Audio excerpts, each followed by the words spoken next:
Bueno, teníamos la cabeza de Carlomagno Coronada como emperador. ¿Qué es lo que se está produciendo ahí? Enseguida lo vamos a ver también hoy escrito en una diapositiva. Fundamentalmente un hecho. Un hecho que tiene doble dirección. Lo que nos encontramos es, primero, una legitimación religiosa del poder político que ahora va a adquirir él, Carlomagno y sus sucesores, su dinastía, su poder. La legitimación religiosa del imperio, no ya solamente del poder de Carlomagno, del imperio. Y luego, por otra parte, en dirección inversa, va a haber también un refuerzo del compromiso del, en este caso imperio, del poder político en general, con la defensa de los intereses de la Iglesia. Intereses que son de dos tipos, que afectan a la propia realidad de la Iglesia. La Iglesia la podemos mirar nosotros desde dos puntos de vista. La Iglesia es, al mismo tiempo, una institución social, una institución que se mueve en el tiempo, ¿verdad? Con su propia estructura, con su propia forma de organización, con su propia forma de administración de los asuntos internos y con su propio ordenamiento jurídico, que son esos cánones que van regulando internamente el comportamiento de los fieles y que luego dará lugar al derecho canónico, con su sistematización más adelante. Esa es una parte de la Iglesia como institución. Pues si queremos, la Iglesia desde un punto de vista corporativo, como una corporación, como un orden institucional, como tantos otros, ¿no? Evidentemente de una amplitud y un significado especial.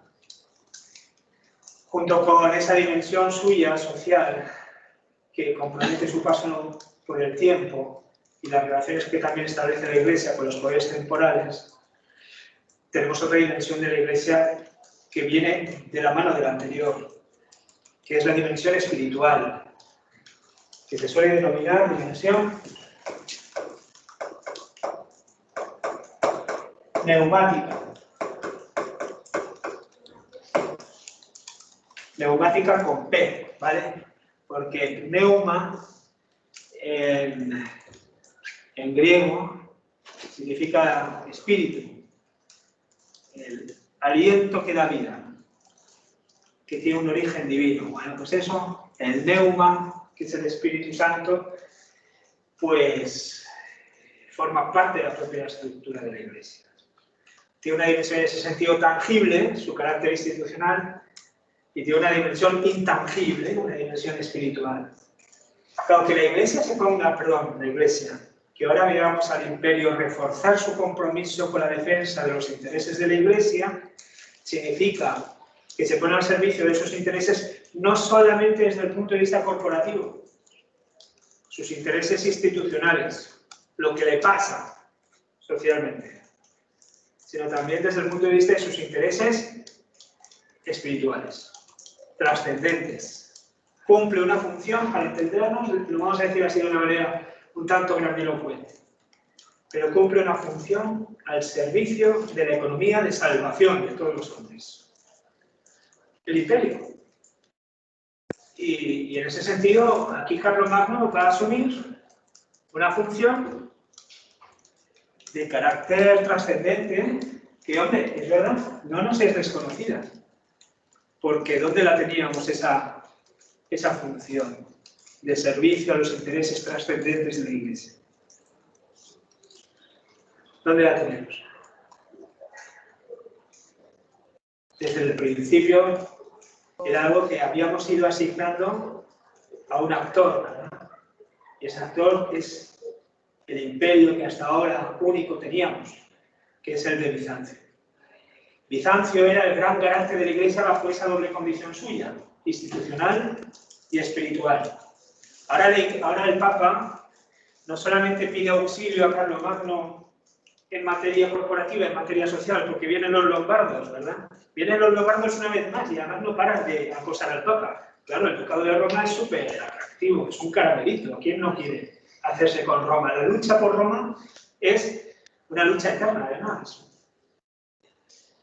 Y una vez más el Papa recurre a la ayuda de los francos, en este caso Carlomagno, como otros habían pedido ayuda a Pipino para que le protejan de los enemigos, pero ahora ya no va a ser solo desde el punto de vista corporativo, para que ponga la espada a su servicio, va a ser también desde un punto de vista espiritual. El imperio tiene un fin trascendente y el emperador se reviste de una dignidad que es más que política, que es trascendente también, que abraza esta otra dimensión de la Iglesia. Así que fijaos, porque aquí tenemos un intercambio perfecto de que la Iglesia legitima simbólicamente, espiritualmente, el poder político y, por lo tanto, avala el inicio de un nuevo imperio en Occidente que mira de espaldas al imperio de Constantinopla. Y luego, por otra parte, el imperio se pone al servicio de los fines trascendentes de la Iglesia. Claro, de aquí que va a derivar, pues que con el tiempo, y no es mucho tiempo, las fronteras entre el uno y el otro pues van a tender a diluirse. Las fronteras entre el imperio y la Iglesia, o si se quiere entre el imperio y la cristiandad, pues vayan a prácticamente desaparecer. Y que se entienda que en el fondo, Iglesia y cristiandad, perdón, imperio y cristiandad sean lo mismo. Y si cae el imperio, cae la cristiandad al completo. Y claro, esto le da una garantía de significación, de legitimidad a ese orden político histórico concreto, pues que es mucho mayor de la que cabía esperar en este momento. Que por ahora simplemente parece que el Papa ha recurrido a Carlomagno para pedirle ayuda. Lo que está pasando es algo mucho más grave, más importante. También reparemos en un hecho, y es que el Papa le está poniendo la corona de emperador a Carlomagno.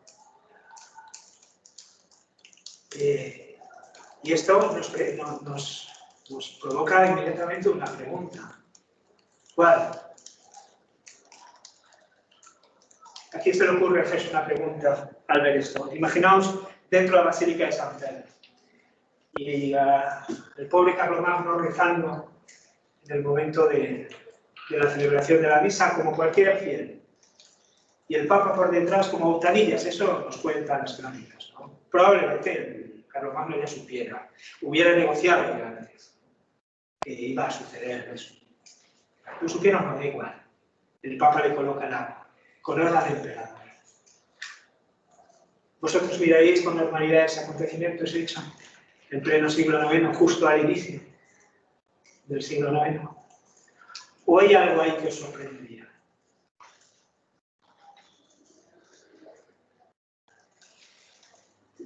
¿Puedo yo poner en la cabeza de cualquiera de ustedes una corona de rey, de conde, de duque o una mitra o la corona de emperador? ¿Por qué no puedo? De entrada porque no la tengo. Y aquí la pregunta que conviene hacerse es ¿qué diantres hace el Papa con la corona del emperador? ¿Pero acaso no hay un emperador que está al servicio de los intereses del papado que está en Constantinopla? Pero de gran emperador de Occidente o de... Claro, en este caso se trata de la corona que le legitima como emperador siguiendo la estela del Imperio de Roma, en este caso en Occidente. Es decir, que el Papa... Juan Carlos... Sí, perdón. Dime, siempre. Yo tengo una duda.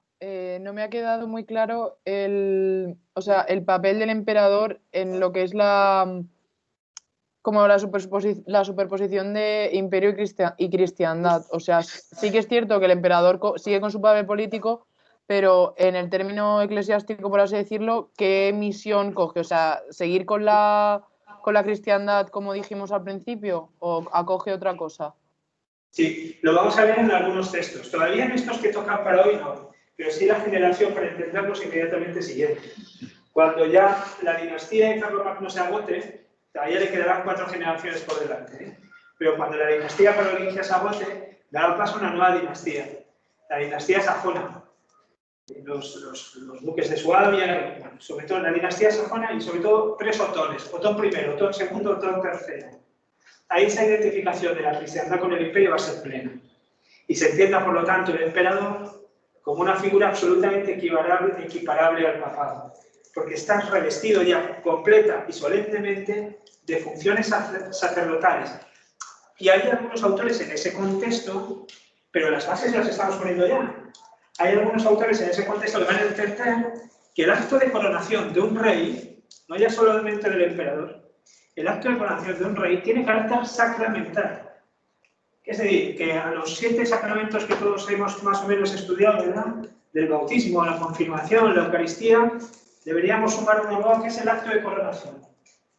Lo mismo que el orden sacerdotal consagra a un sacerdote o a un obispo y así lo separa para el servicio de la Iglesia, pues también ese mismo orden, que en este caso sería el orden real, separa a un hombre en concreto para el servicio de la Iglesia a través de la política. Es un sacramento. Ahí ya lo que tienes es una identificación, una lectura sacerdotal del poder real. Lo vamos a ver ahora, enseguida. Pero ya digo, los textos nos van a venir en la generación siguiente, con los otones. ¿Vale? Y hay algún gráfico, algún dibujo, alguna representación pictórica que yo os quiero enseñar hoy, adelantándonos un poco a ese hecho.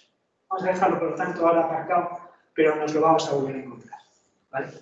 Vale, gracias, Juan Carlos. Gracias. Fijaos, doble legitimidad, en este caso de la Iglesia, el imperio en clave religiosa, compromiso, refuerzo del compromiso político del servicio de la Iglesia por parte del imperio. Aquí tenemos una imagen que, si vais a Roma, a la Basílica de San Juan de Letrán, que es la Basílica Madre de Roma, os encontraréis, ahora mismo forma parte de una fachada, está construido por Carlomagno para adornar lo que era un salón de recepción, para recibir embajadas y demás. Ahora esa sala ya no existe, el palacio ya no existe, pero sí queda la basílica, y en lo que antes era un mosaico interior de estilo bizantino, ahora es un mosaico exterior. Pero esta imagen es antigua. Y nos encontramos separadas por un gran arco con sus propios mosaicos, nos encontramos estas 2 imágenes.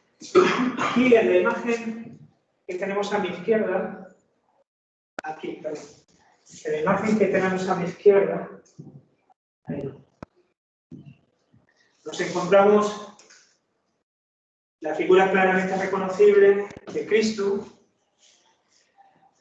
que con un tamaño considerablemente mayor desde el punto de vista de las proporciones a estos otros 2 sujetos, les otorga una determinada encomienda. A uno, y aquí lo identifica Rey Constantino, le otorga las insignias imperiales que tenéis aquí representadas en este pendón. ¿Sí? Viene a significar el imperio. Y aquí tenéis a San Pedro, esto ya lo conocemos, nos lo encontramos en el tema 1 y forma parte de nuestro conocimiento ordinario del Evangelio. Si lo tenemos, que le entrega las llaves, se entiende, del reino. Te daré las llaves de los cielos, para que lo que ates en la tierra quede atado en el cielo y lo que desates en la tierra quede desatado en el cielo. Este es San Pedro. Por lo tanto, recibe la dignidad de primacía en la Iglesia, como primado de la Iglesia Católica San Pedro, y la primacía política le correspondería a Constantino. No nos llama la atención que Cristo conceda, porque así se lee en el Evangelio, el primado de las llaves a San Pedro. Lo más llamativo se encuentra en que conceda el baluarte imperial a Constantino. Porque lo que aquí se indica gráficamente es que el poder del emperador, en este caso de Constantino, procede de la misma fuente de la que procede el poder sagrado. Procede de Cristo mismo como su vicario. Constantino, vicario de Dios en los asuntos temporales del imperio. ¿Sí? Pero ahora vamos a ir al otro lado. Es una interpretación, por otra parte, que ya nos hemos encontrado en Bizancio y que, ¿no?, está bastante acrisolado. Vamos a la otra escena, porque aquí nos encontramos a uno de aquellos personajes, San Pedro, que a su vez está otorgando dos objetos a otros dos sujetos, por encima de ellos, destacándose en altura. Uno de ellos es, de nuevo, el mismo estandarte imperial y por lo tanto el signo del imperio, que se lo está otorgando a Carlomagno, rey Carlomagno, ya no a Constantino. Y el otro es el Papa León III. Así que San Pedro, y esto no nos llama la atención, le confiere la dignidad pontificia a su sucesor en el cargo, en la sede, que es San León, perdón, que es León III. León III es sucesor del apóstol Pedro. Lo llamativo volvemos a encontrárnoslo en el otro lado, y es que le conceda las insignias imperiales a Carlomagno. Las tenía Cristo, y ahora resulta que es Pedro quien se las da. Cristo se lo entrega a Constantino, y ahora en cambio es San Pedro quien lo otorga a Carlomagno. ¿Por qué? ¿Qué ha sucedido para que este salto sea posible? Desde Constantino a Pedro para Carlomagno.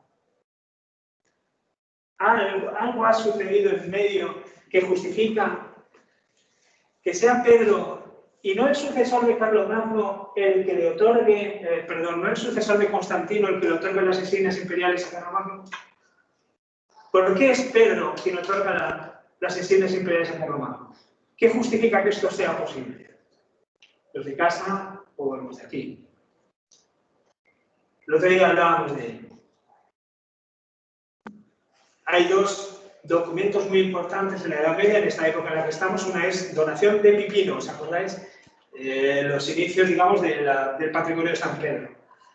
Y al mismo tiempo hay otro documento. Al de la falsificación que existe. Aquella falsa decretal. Las falsas decretales son muchas.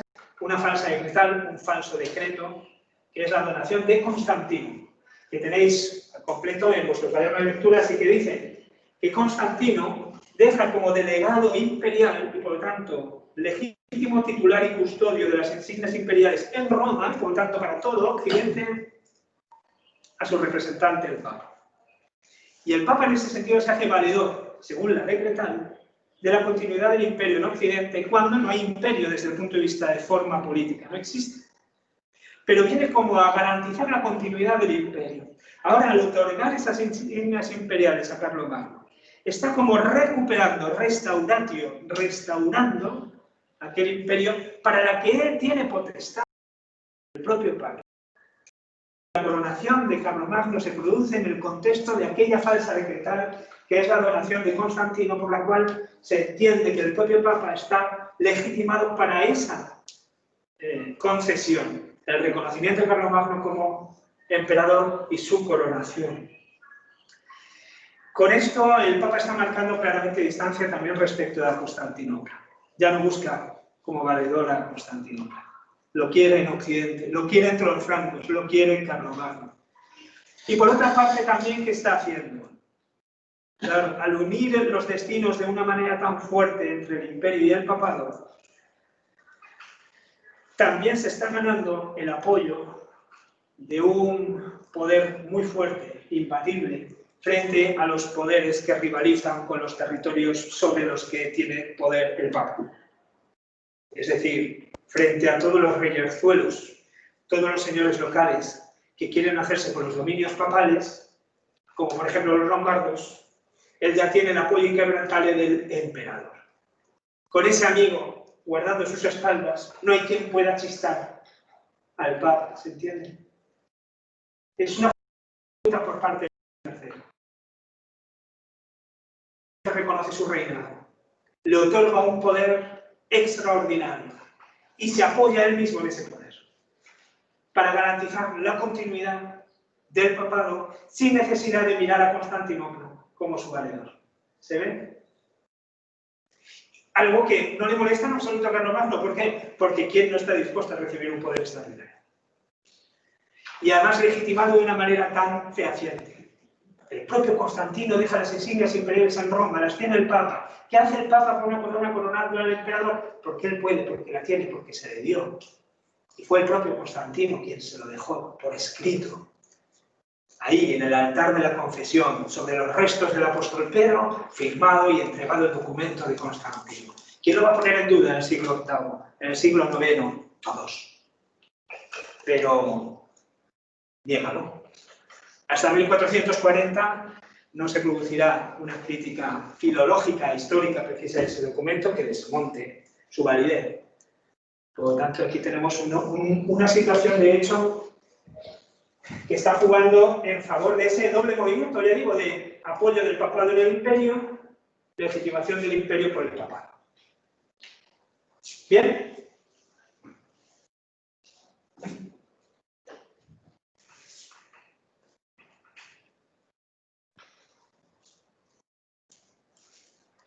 Legitimación sacerdotal del imperio y una legitimación política del primado pontificio, que tiene como contexto esa translatio imperii, lo que se suele llamar el traslado, la mudanza del imperio desde Roma a Constantinopla por el emperador Constantino. Es una frase inquietante pero eficaz. Es una fake news, pero muy eficaz, además a lo largo del tiempo, de muchos siglos.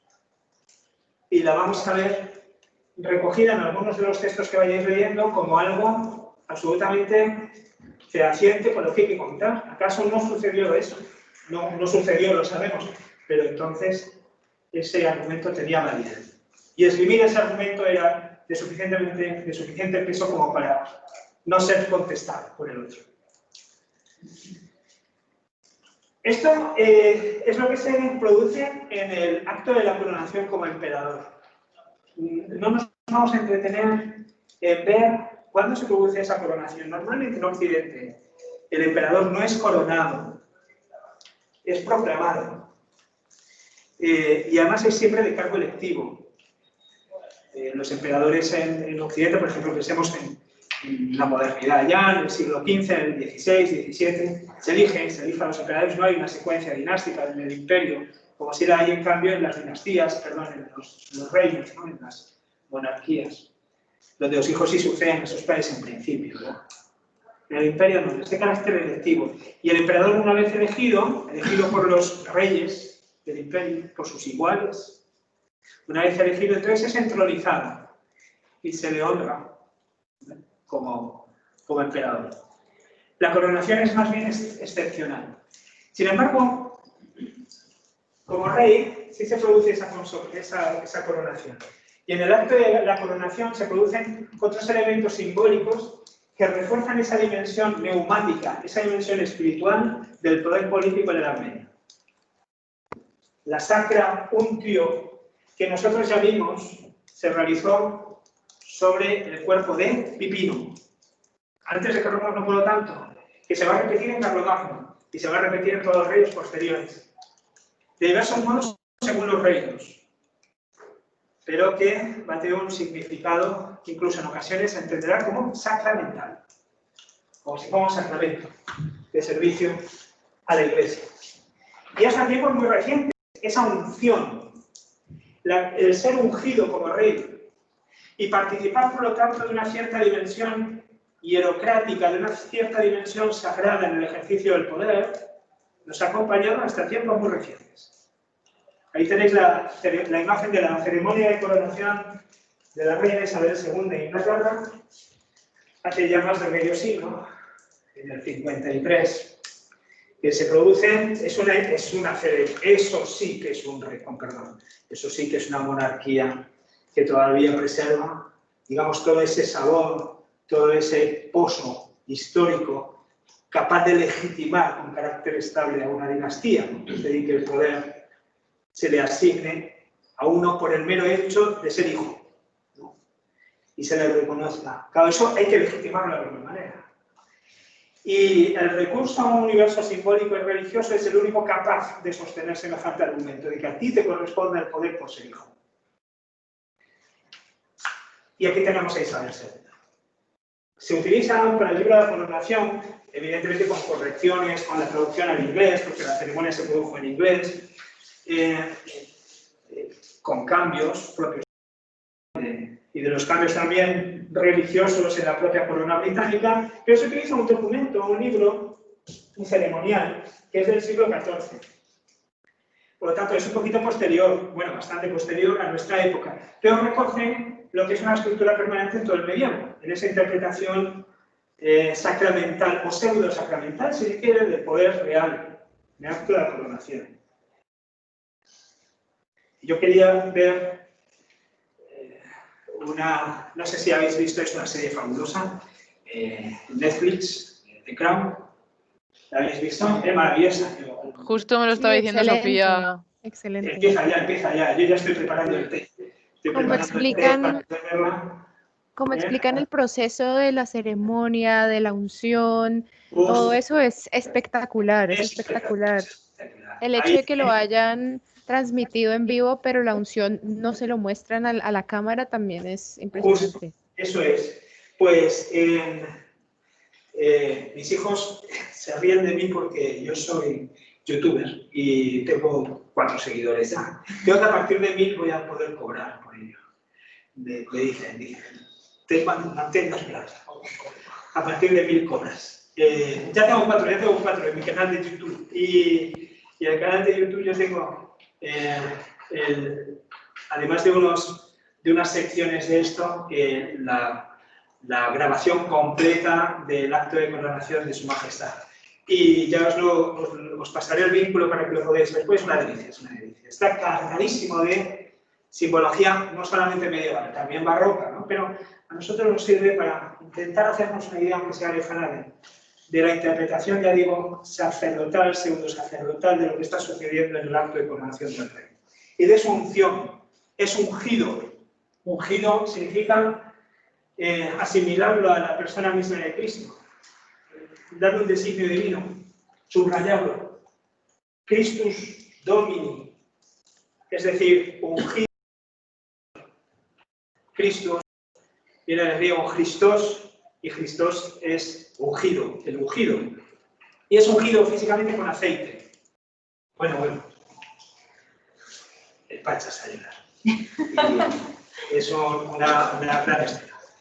Y efectivamente, ¿no? Nos pone en conexión con ese cúmulo de referencias simbólicas capaz de sostener la debilidad de un hombre ante semejante poder, ¿no?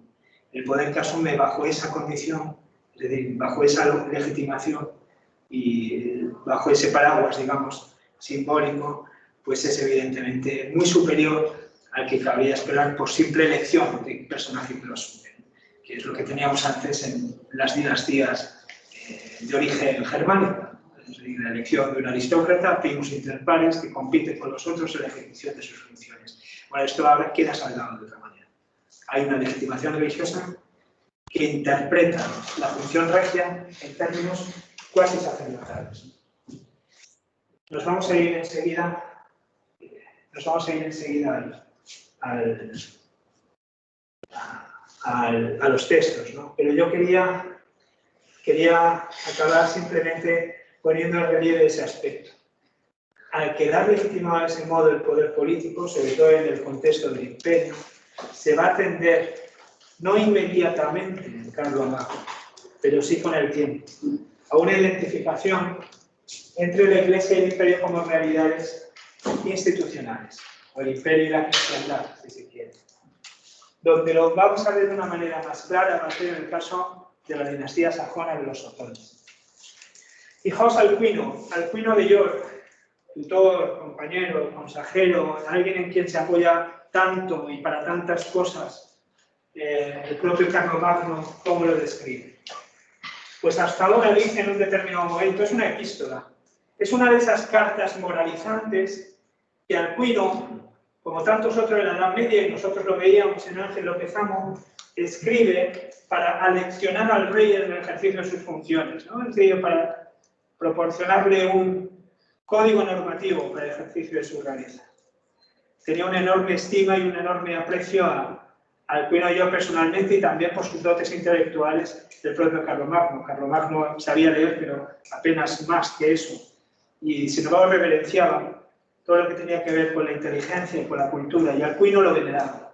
Y Alcuino utiliza esa ascendencia moral sobre el rey también para enseñarle cuál es la verdadera responsabilidad del príncipe, del rey, y en este caso del emperador, como imago Christi, como imagen de Cristo Rey, Rex et Sacerdos, Rey y sacerdote. La imagen de Cristo, sacerdote, profeta y rey, también el emperador, también el rey, tiene que asumir una responsabilidad que es más que política. Toca de lleno la legitimidad sacerdotal. Entra en un espacio de legitimación de orden espiritual, simbólico. Hasta ahora 3 personas han estado en la cima de la jerarquía del mundo. El representante de la sublimidad apostólica, bienaventurado vicario del bienaventurado Pedro, el Papa, príncipe de los apóstoles cuya sede ocupa. Ese es el primero. Junto con él, viene después el titular de la dignidad imperial que ejerce el poder secular, donde en la segunda Roma, Constantinopla, el emperador de Bizancio. Hasta ahora teníamos esos 2 grandes pilares en la cristiandad. Papa, emperador bizantino. Dice, ¿de qué modo impío el jefe de este imperio, el bizantino, ha sido depuesto no ya por extranjeros, sino por los propios suyos? Se sabe en todas partes, es un momento efectivamente de inestabilidad en el imperio. Viene en tercer lugar la dignidad real que nuestro Señor Jesucristo os ha reservado, para que gobernéis por ella, ¿el qué? ¿A los francos? Bueno, en principio sí, está hablando en el 799. No, al pueblo cristiano. Es una responsabilidad universal. Como universal es el pueblo cristiano. Ella supera, dice, las otras 2 dignidades. Las eclipsa en sabiduría y las sobrepasa. Esa es la nueva lectura del poder real. Su representación gráfica, nos vamos enseguida al descanso, aquí la vemos. Tenemos aquí a Otón II, apenas 2 siglos, pero un siglo, vamos a ponerlo así, 1 siglo y medio después de Carlomagno. Otón II recibe el imperio de manos de su padre, Otón I, y fijaos aquí la representación de esta imagen, un evangelario, porque es muy significativa. Nos encontramos, fijaos, a Otón, esta figura humana, envuelto en una mandorla. Si habéis estudiado algo de arte, os acordaréis la mandorla. Que la mandorla es el espacio que los iconos bizantinos, el arte bizantino, se reserva para la representación de lo divino. Lo sagrado está envuelto en la mandorla, es como un espacio reservado para lo sagrado. Aquí tenemos al propio Otón II, que como Cristo en las representaciones tradicionales durante el románico, está metido dentro de una mandorla. A imagen de Cristo, él debe ser inscrito en un espacio superior, que le destaca incluso físicamente de todos los otros poderes de la tierra.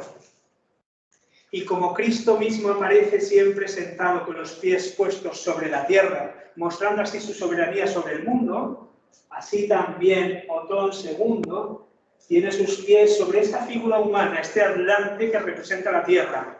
Sobre el trono, el rey y el emperador, y el trono sobre la tierra, dominador del mundo. En su mano, el globo, que representa el cosmos, la totalidad de su poder, y la mano abierta, no posee espada, como Cristo también, en señal de, apertura y de bendición. Coronado, nada más y nada menos que por la mano de Dios. La mano de Dios que ligeramente, no solo toca, penetra en el espacio del emperador, en la mandorla en la que está el emperador. No lo roza, penetra. Y al penetrar en este sentido, está también confiriendo una significación sobrenatural a este papel del emperador. A quien rodean, por otra parte, las figuras las representaciones tradicionales de los 4 evangelistas, Mateo, Marcos, Lucas, Juan, como en tantas otras representaciones de Cristo en majestad, a quien rodean los 4 evangelistas. Fijaos, porque estos evangelistas tienen entre sus manos, el que no tiene manos, ¿verdad?, porque es un león, o porque es un águila, o porque es un toro, lo lleva en su boca como puede, ¿no? Y está este velo, esta tela blanca, que los historiadores discuten acerca de su propio significado, pero que distingue 2 espacios. Un espacio superior donde está la cabeza y los hombros, y un espacio inferior donde está el resto del cuerpo, manos incluidas. Esto viene a significar que en la unidad de la persona del emperador, en toda su persona, se reúnen, se congregan los destinos trascendentes y terrenales, de la tierra y el cielo, separados por ese ligero velo. La iglesia triunfante, la del cielo, y la iglesia militante, la que se mueve en este tierra, en este plano del tiempo. La responsabilidad política y la superior. Mostrándole pleitesía, tocados por ese mismo velo ligeramente, los reyes que muestran sumisión, y por debajo de ellos, los señores temporales y eclesiásticos a los que también gobiernan. En una sola imagen tienes toda una teología política en orden a la legitimación trascendente de un poder absoluto como no hay igual, que es el de los autores. Conservad esto, porque si recordáis una de las primeras imágenes de nuestro curso, no se distingue mucho de aquella portada con la que Hobbes quiso dar a imprenta su Leviatán. Pero han cambiado muchas cosas. La representación ya no es la misma, ¿sí? Pero son códigos simbólicos que en este caso ahora se van a aplicar no al orden religioso del emperador, sino más bien a esa nueva religión que ocupa el soberano político en el Estado. Alcuino de York. Hay un texto, nosotros ya lo leeremos en su momento, que estará en circulación a partir del siglo XI, que son los anónimos. Ya veremos también por qué son anónimos. Es un texto, un tratado de York. Se suele decir el anónimo de York, los tratados anónimos de York. Ya lo leeremos porque es la versión textual de esta lectura, de esta sacralización del poder político. Lo leeremos en su momento. Otra representación muy semejante. En este caso tenemos a Enrique II el Santo, posterior. Aquí él no está metido dentro de la mandorla, pero sí está tocado por la mandorla en la que rige Cristo como rey. Y es bendecido, y el mismo Cristo pone la corona sobre su cabeza nuevamente. No es cualquier poder el que nombra este gran poder, es Dios mismo, el titular fuente de todo poder, a través en este caso de la persona del Papa, acompañado por los apóstoles y con la plenitud de su poder. Y una tercera, y con esto ya nos vamos más explícitos y cabe. Roger II de Sicilia, un rey local, en este caso siciliano, en Palermo, lo vemos siglo XII, donde Cristo mismo también le impone la corona en este mosaico, ¿no? Es una lectura teológica del poder tremendamente eficaz, constitutiva del poder. No es sencillamente un recurso simbólico que adorne al poder, sino que es constitutivo del sentido, del significado del poder. En todo caso, simplemente contextualizar, nosotros tenemos pocos autores específicamente políticos dentro de la Edad Media. Van a ir apareciendo progresivamente conforme vayamos avanzando en el tiempo. El San Agustín no lo podemos considerar como tal, pensador político, no lo es, aunque la ciudad de Dios evidentemente gravita sobre la conciencia política de todo el medievo, ¿no?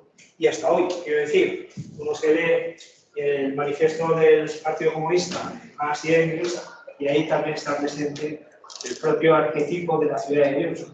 Hay un libro precioso, bueno, yo cité el de Las Metamorfosis de la ciudad de Dios de Tenzin Song, que es un libro filosófico de esos momentitos. Y hay un libro precioso para quien le guste esto de la representación simbólica, incluso la iconografía y el tratamiento político, filosófico, teológico, político de todos esos símbolos y representaciones.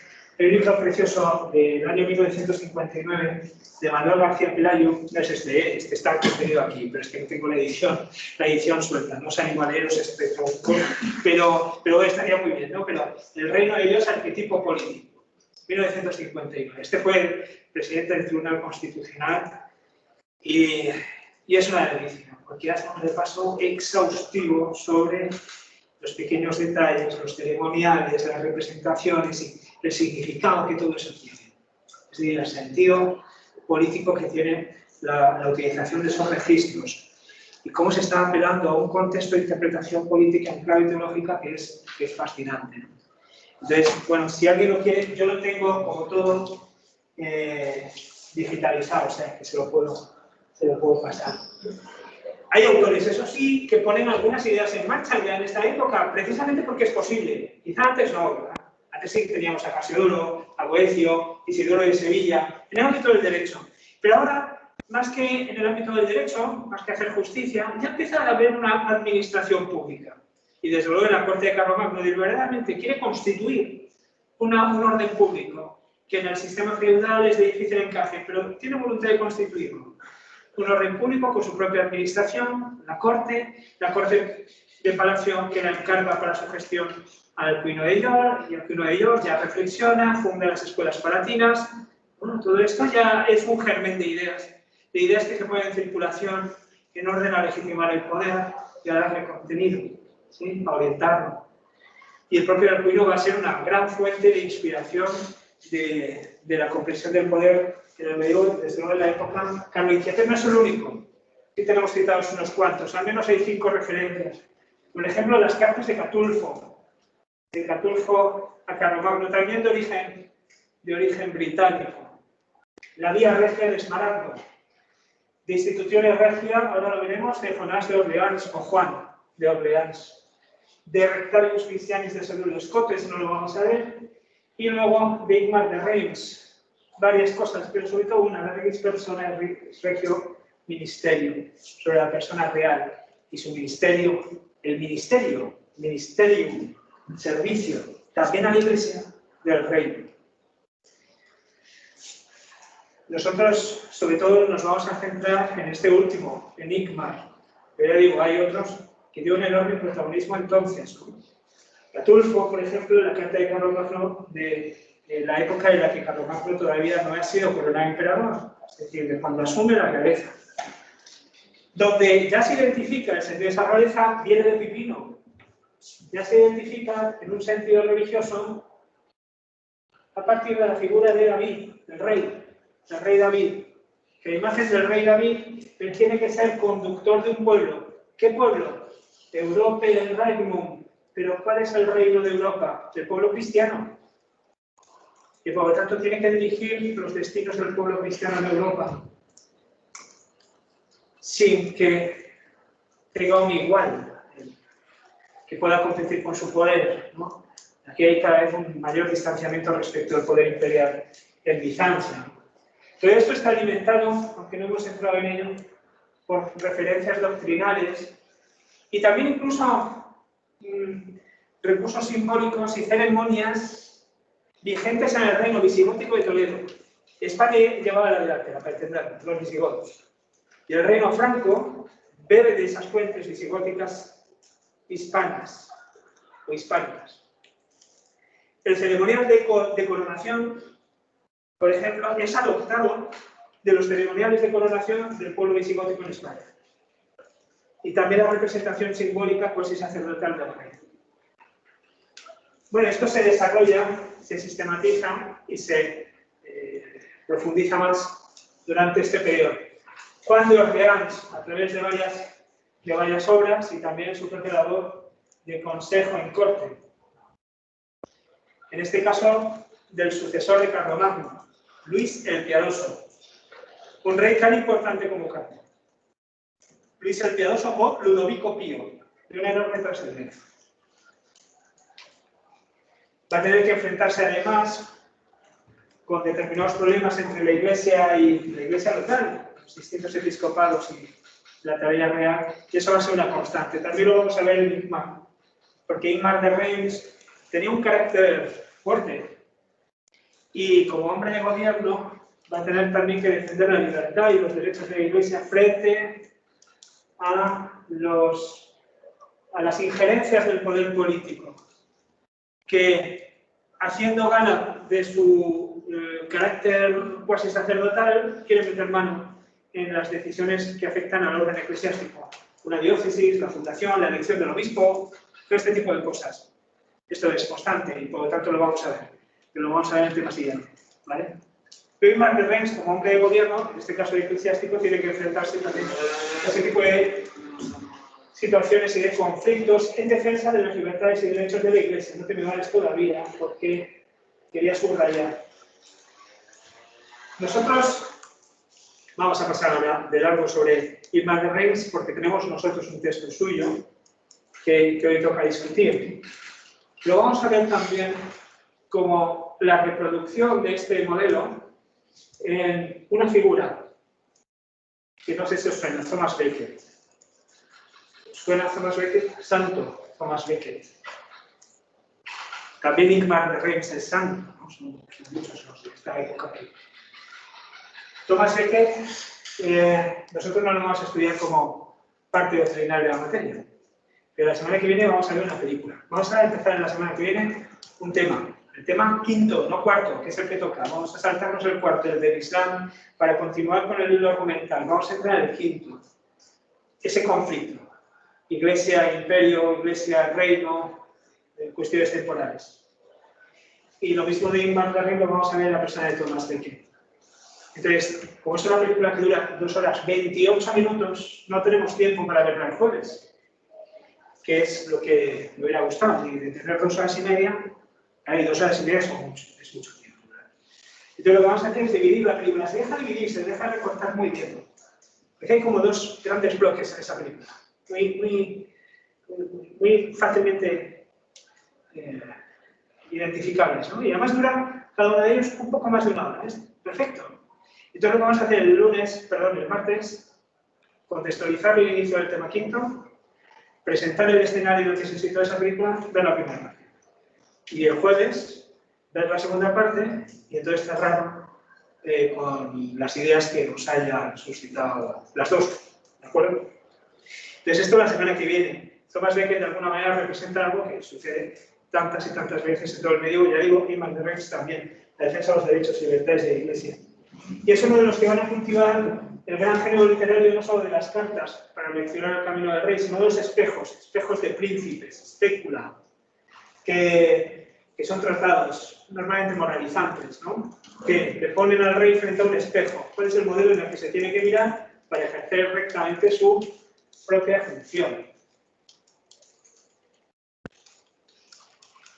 La tesis que va a representar Ingmar de Reims ahora nos va a quedar muy clara. En otro de los textos que tenéis a vuestra disposición también es muy palmaria, ¿no? A propósito de lo que antes, creo, no sé si era Sierra, no recuerdo, perdóname, porque preguntaba si la Iglesia estaba también sometida vasalláticamente al imperio, por el contrario quedaba al margen, ¿no? La tesis de Ingmar de Reims, desde luego, es clara. La Iglesia se dedica a lo sagrado. Todo lo que tiene que ver con el orden eclesiástico tiene carácter sagrado. Tocar, por lo tanto, cualquier cosa que tenga que ver con el orden eclesiástico es un sacrilegio. ¿Esto qué significa? No me toques las abadías, no me toques los obispos, no me pidas tampoco impuesto. Nosotros estamos libres, exentos de toda obligación, porque no hemos prestado juramento, porque nosotros nos dedicamos solo al culto de Dios. Tú guerreas y para eso pides impuesto, pides fuerzas, pides ejércitos. Yo rezo por tu victoria. Y en este sentido te auxilio, pero espiritualmente. No estoy obligado más.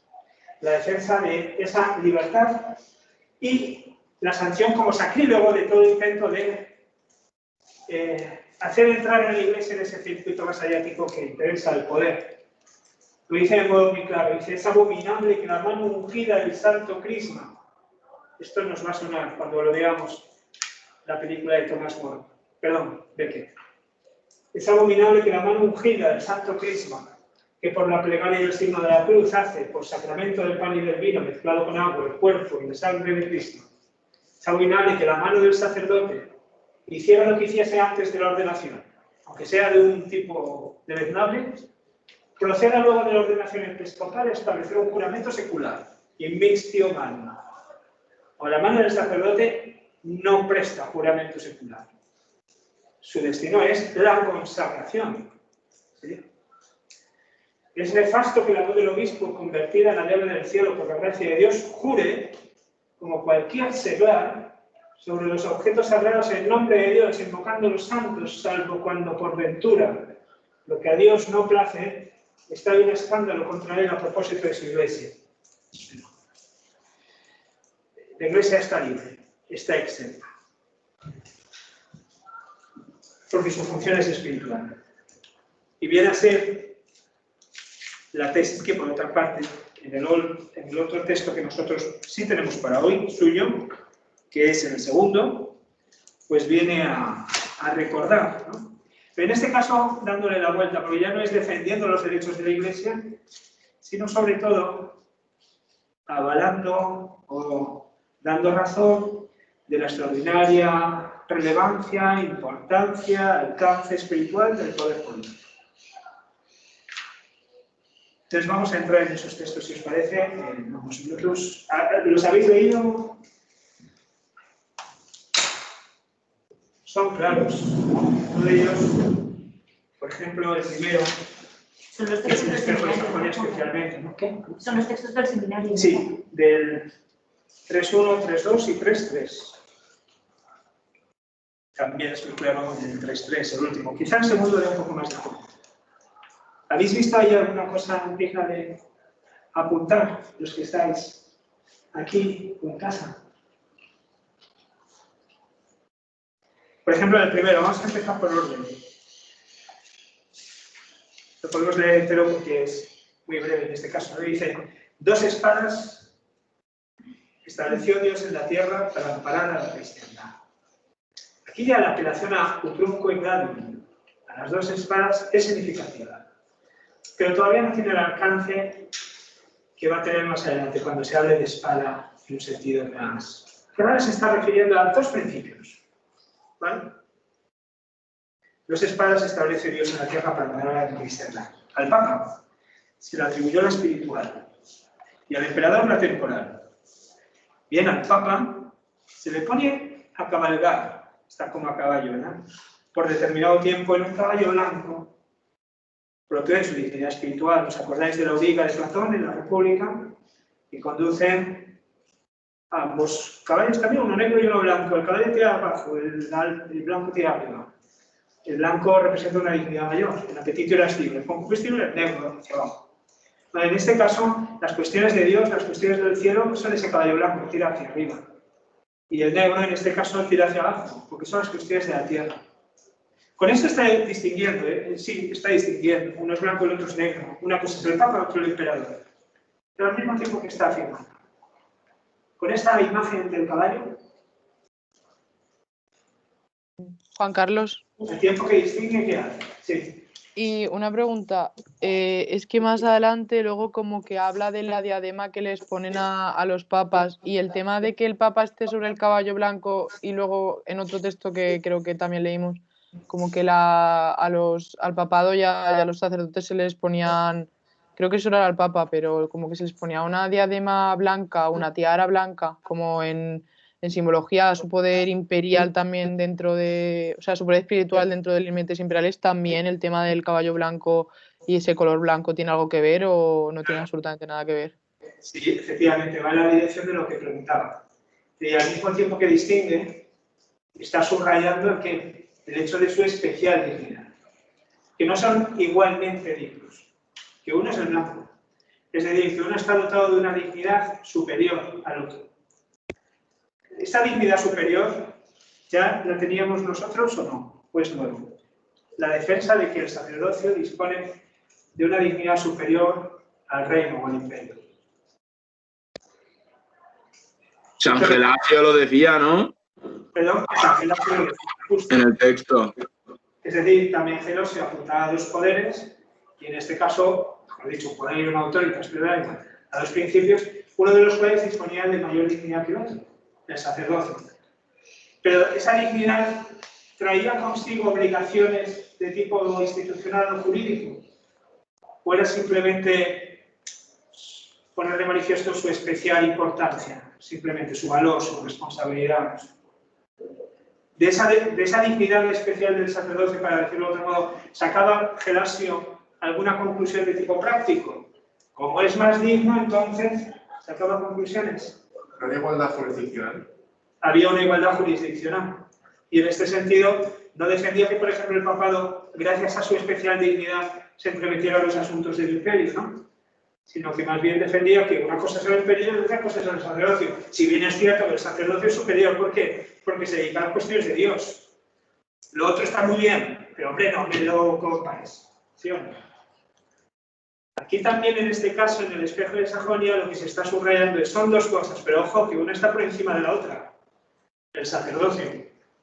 Y lo vamos a dejar todavía más claro con la siguiente imagen. Dice, al Papa se le pone a cabalgar en un caballo blanco y el emperador debe tener el estribo para que no resbale de la silla.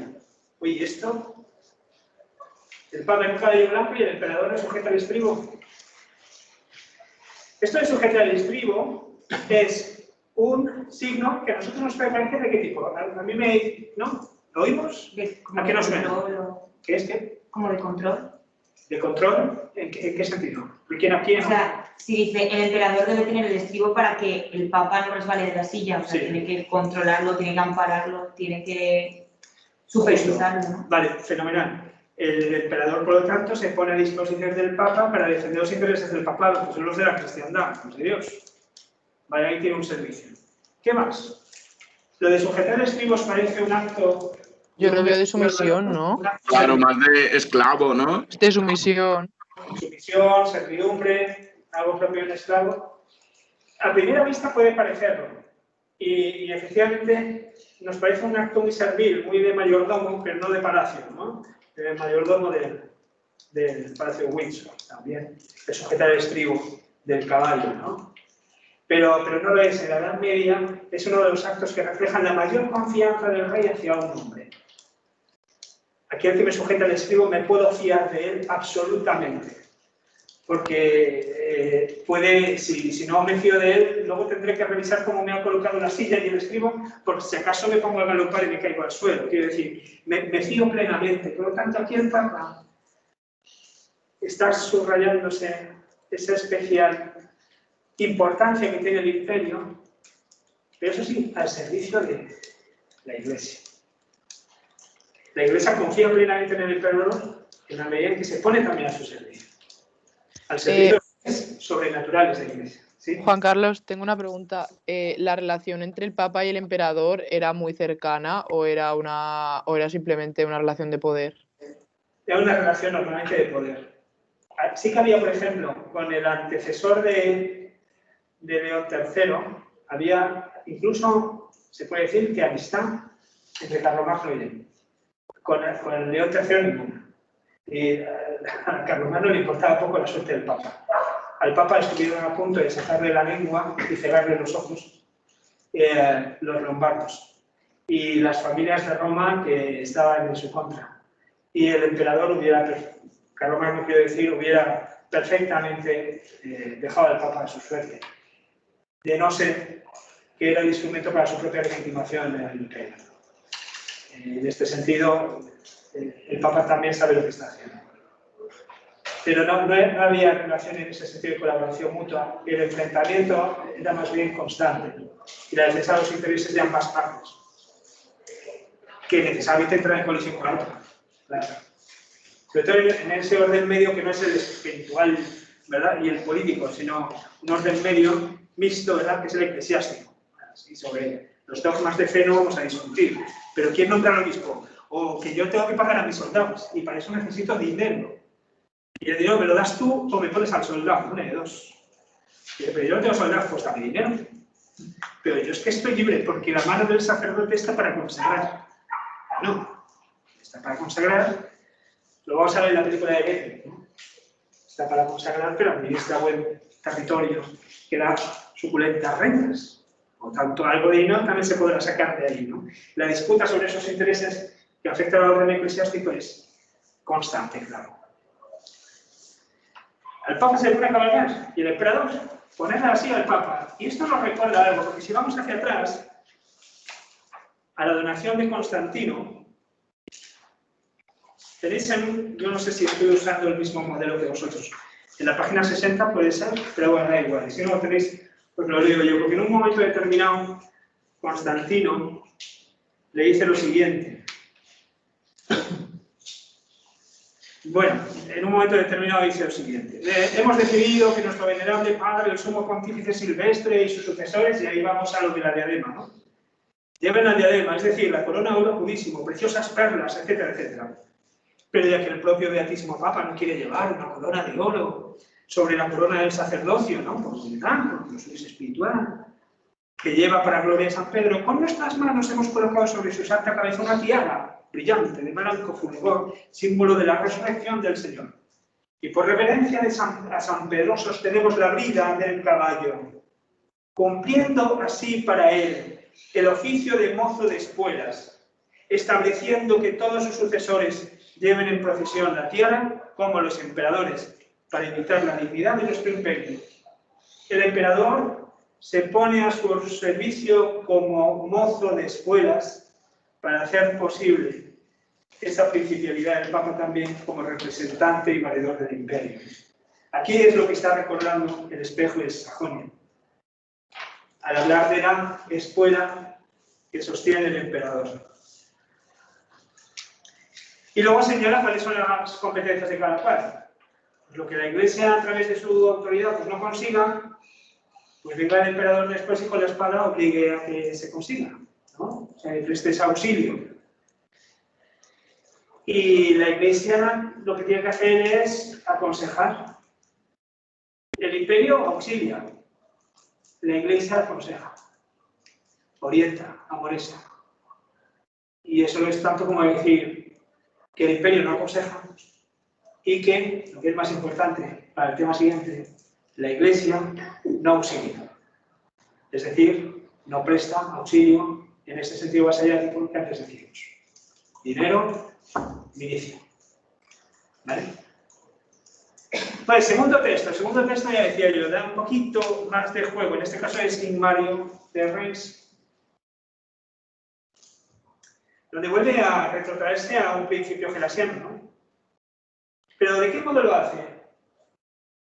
¿Cómo habla o apela ese principio gelasiano Igmar? ¿Qué dice en el texto? En realidad dice son distintos el poder de los reyes y la autoridad de los pontífices. Está apelando aquí a Gelasio. Uno pertenece al oficio sacerdotal y otro al ministerio real. Como se lee en las Sagradas Escrituras, el mundo se rige por dos poderes, la autoridad de los pontífices y el poder real. ¿Hay algo aquí que llame la atención?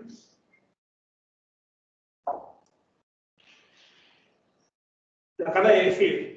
Como se lee en las Sagradas Escrituras, el mundo se rige por dos poderes, la autoridad de los pontífices y el poder real. Nosotros ya deberíamos funcionar, es decir, Irmán, señor obispo, eminencia, en las Sagradas Escrituras no pone eso. Eso es lo de dar a Dios lo que es de Dios y al Papa, bueno, al César lo que es del César, perdón. Sí, no tiene nada que ver. Y el Papa lo que también sea suyo, que tampoco se va a quitar. No va tanto por ahí cuanto por lo que dice explícitamente Gelasio. Porque no dicen las Sagradas Escrituras que el mundo se rija por dos poderes, la autoridad de los pontífices y el poder real. Lo dice un Papa, el Papa Gelasio. ¿Y esto qué significa? Que lo que en un momento determinado un Papa, el Papa Gelasio, dice, movido por la prudencia, en una situación determinada, como medida prudencial, oye, hay dos principios, vamos a ponernos de acuerdo, tú ocúpate de lo tuyo, yo me ocupo de lo mío, y establezcamos relaciones de complementariedad mutua. Lo que es un principio prudencial de gobierno, en un momento histórico preciso, queda ahora releído como objeto de revelación. Dicen las Sagradas Escrituras que... No lo dicen las Sagradas Escrituras, lo dice un Papa en un sentido prudencial, por los problemas de gobierno que está atravesando en ese momento el imperio. ¿Se ve? Hay como una... Se subraya en este sentido el alcance de la afirmación de Gelasio, descontextualizándola y convirtiéndola en objeto de revelación. Dice las Sagradas Escrituras. Es Dios mismo, por lo tanto, quien lo dice. ¿Sí o no? Y le está otorgando en ese sentido un valor a la afirmación de Gelasio, que Gelasio desde luego no le pretendía dar. Gelasio no decía, Dios dice esto. Gelasio no se remonta a las Sagradas Escrituras.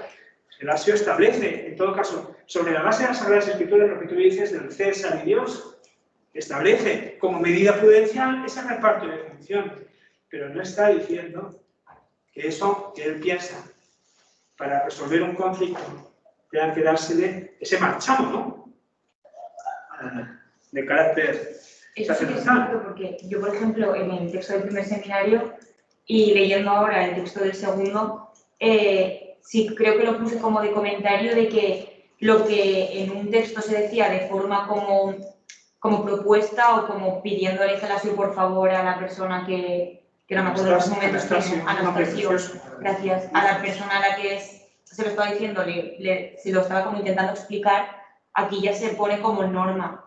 Entonces... Y fíjate qué norma, porque acaba de decir, dice la Sagrada Escritura, es ley divina. Efectivamente. Puede parecer que es, hombre, puestos a desviarse el barco, ¿verdad? Se nos ha desviado muy poquito, pero un medio grado de desvío es más que suficiente para no llegar a ningún puerto, ¿eh? Y en este caso vamos a ir experimentando durante toda la travesía pequeños desvíos, ¿eh? No grandes desvíos, no va a dar un volantazo. Nadie, en principio. Pocos volantazos hay. Hay pequeños desvíos. Pero son desvíos muy significativos. Como se ve en las Sagradas Escrituras, el mundo se rige por esos poderes. Bueno, es una medida celestial, tienes razón. No es una norma, ni mucho menos una ley divina.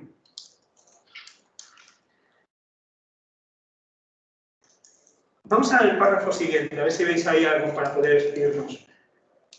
Dice, es superior la dignidad de los pontífices a la de los reyes. Bueno, esto tampoco es nuevo, ¿verdad? Ya nos suena, el propio Gelasio también lo decía. Lo hemos oído ahora de Imad de Reims en otro texto suyo. ¿Por qué? Bueno, pues porque los reyes son consagrados en su poder real por los pontífices. Pero no sucede a la inversa, los pontífices no pueden ser consagrados por los reyes. Aquí ya está asumiendo un contexto histórico, el de la consagración del rey. Los reyes son consagrados por los pontífices, son ungidos, se incorporan a un orden cuasi sacerdotal, de ministerio a la Iglesia, servicio a la Iglesia, sagrado. Dice, pero el pontífice no es consagrado por el rey, no hay doudes, ¿no? Hay una superioridad del que consagra sobre el consagrado. Además, por otra parte, la carga del sacerdote es más pesada que la de los reyes, porque tienen que dar cuenta ante el juicio divino también incluso de la persona de los reyes. Y los asuntos temporales es tan pesada la carga de los reyes como la de los sacerdotes. No más, fijaos, lo dice, los sacerdotes tienen más carga que los reyes en asuntos espirituales, pero los reyes tienen más carga que los sacerdotes en asuntos temporales. No, no lo dice. Dice que los sacerdotes tienen más que los reyes en asuntos espirituales, sí, pero los reyes tienen tanta como los sacerdotes en asuntos temporales. Están en el mismo nivel, de tejas abajo. De tejas arriba por encima del sacerdote. De tejas abajo en el mismo nivel. No hay superioridad del poder temporal sobre el espiritual. En los asuntos temporales es tan pesada la carga de los reyes como la del sacerdote, puesto que este trabajo les ha sido impuesto para honor, defensa y tranquilidad ¿de qué? De la Iglesia, de sus ministros. ¿Por quién? Por Cristo, el Rey de Reyes.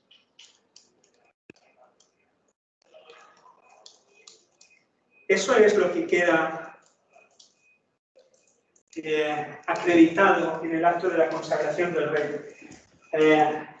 Fijaos, si recordáis la imagen, para no recuperarla ahora, que teníamos antes de Otón II, recordad cómo estaba puesta también aquel velo blanco que tenía distinguiendo la cabeza y sus hombros del resto.